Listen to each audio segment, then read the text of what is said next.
Hello everybody, it's Shannon. Whew. All right guys, some of you who are watching this are like, she's not Arab, like she's white, like شكلها يعني شقرة هي مش عربية.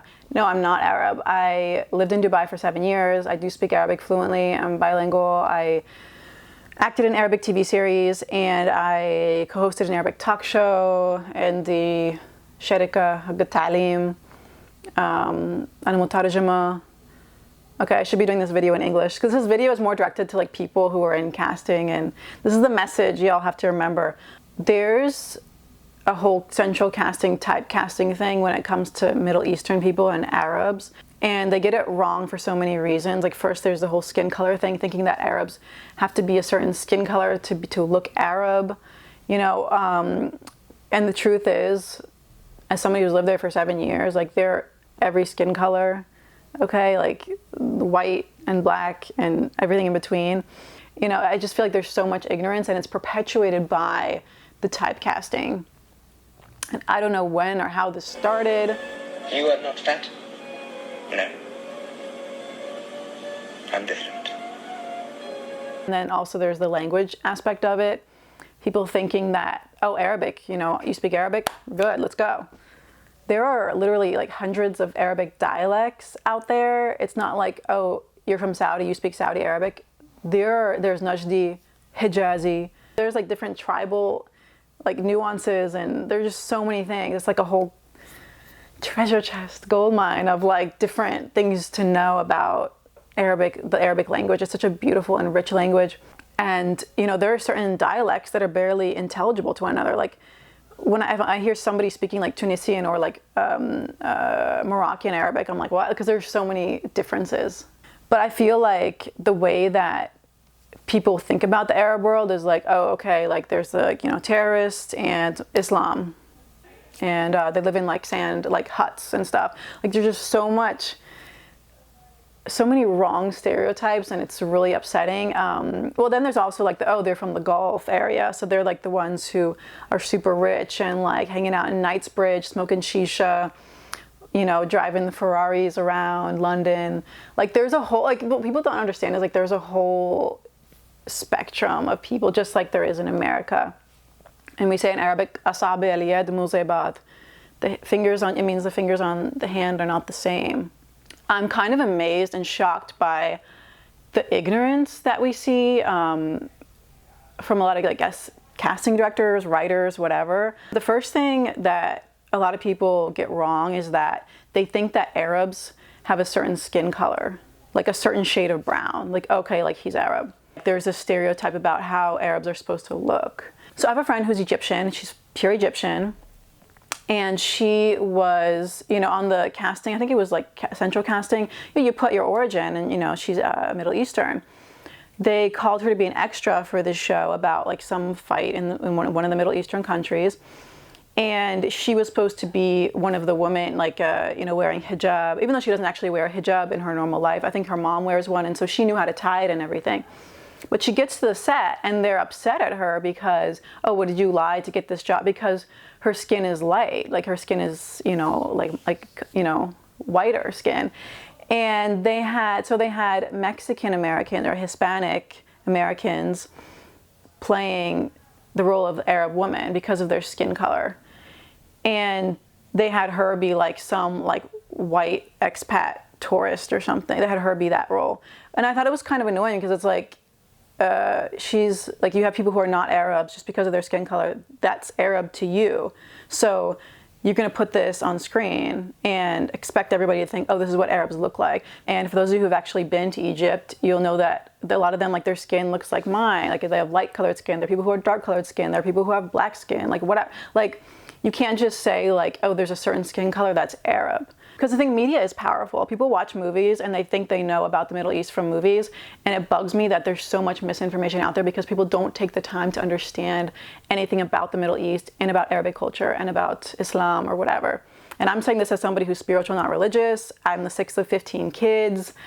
I was raised Mormon, like, but I lived abroad for 7 years. So like, you know, I've traveled all over. I've lived abroad. I speak a foreign language fluently.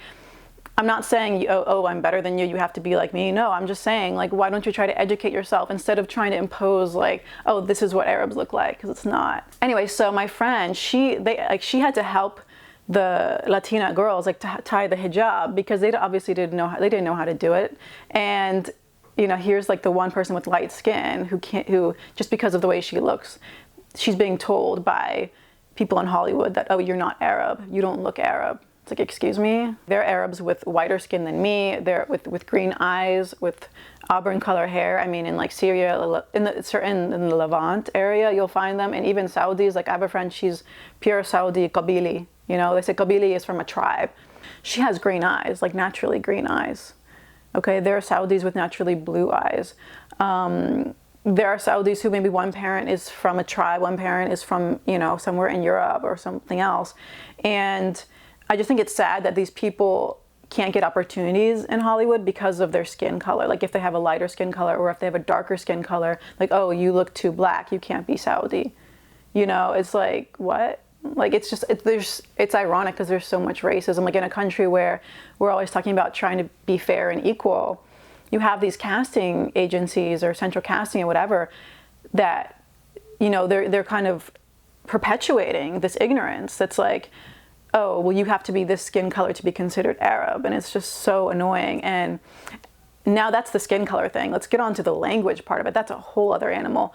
I've watched, now that since I speak Arabic, you know, when I see, like in, for example, House of Cards, he's with, I think, the Syrian president or something, and he says, how do you say peace in Arabic? And then the translator guy goes, salam. How did you say it again? Peace? Salam. Salam. That's what we're trying to broker here. Salam. And I messaged my Syrian friend and I was like, that translator sounds very Egyptian. And I sent him the clip. And then I sent it to some of my Saudi friends too. And they're like, yeah, he's Egyptian. Like the word salam means peace. But the way he said it was like an Egyptian accent, which I thought was funny. But it's just interesting how like people say, oh, I need an Arabic speaking person for this. Do you know how many dialects of Arabic there are? A lot. Like not just one for every country, no, like Saudi itself has a bunch of different dialects. With time, I think it gets annoying because I see a lot of like people who, okay, they're supposed to be Lebanese or they're supposed to be Syrian or Iraqi or whatever, and then they have them speaking Arabic and they're not even speaking the right dialect. I'm just like, that's, you know, well, nobody knows. I mean, all the watchers are, you know, they only speak English anyway, so they won't know it. But I'm like, well, yeah, but it's not really accurate. Like, I think if you're gonna have somebody who's supposed to be from a certain country, then either train somebody to speak the dialect correctly, just like you have people like accent coaches. So another thing that bugs me is, yeah, so they want somebody who speaks Arabic for a certain project, and they look Arab by the Hollywood definition, which is like black hair and, you know, tan skin. Okay, so, you know, speak Arabic. Okay, and the person, like often like they'll barely know any Arabic. Some of them will speak it fluently, but they'll speak like their own dialect. And a lot of casting people, they don't realize, like they don't take into account that there are different dialects and you need to train them to be speaking the correct dialect, and the actor should also be telling them this. But a lot of the actors, they're so happy to even get an opportunity to just be on screen, to do something, you know, a day player, that they're like, oh, whatever, I'll figure it out.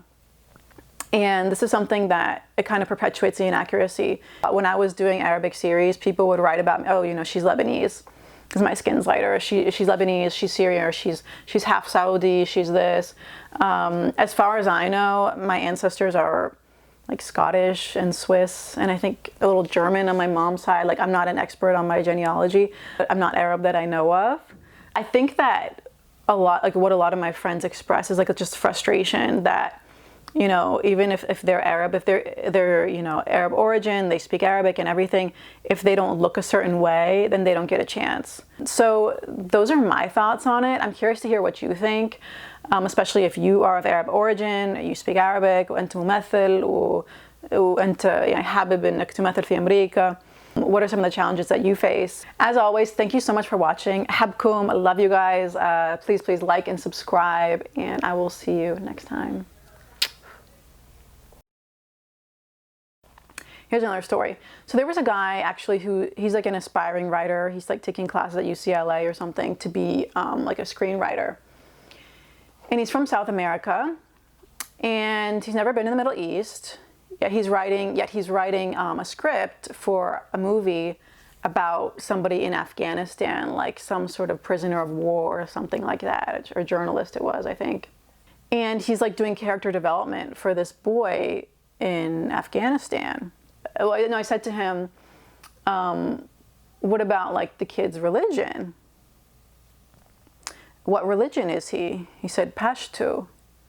I'm like, Pashto is not a religion.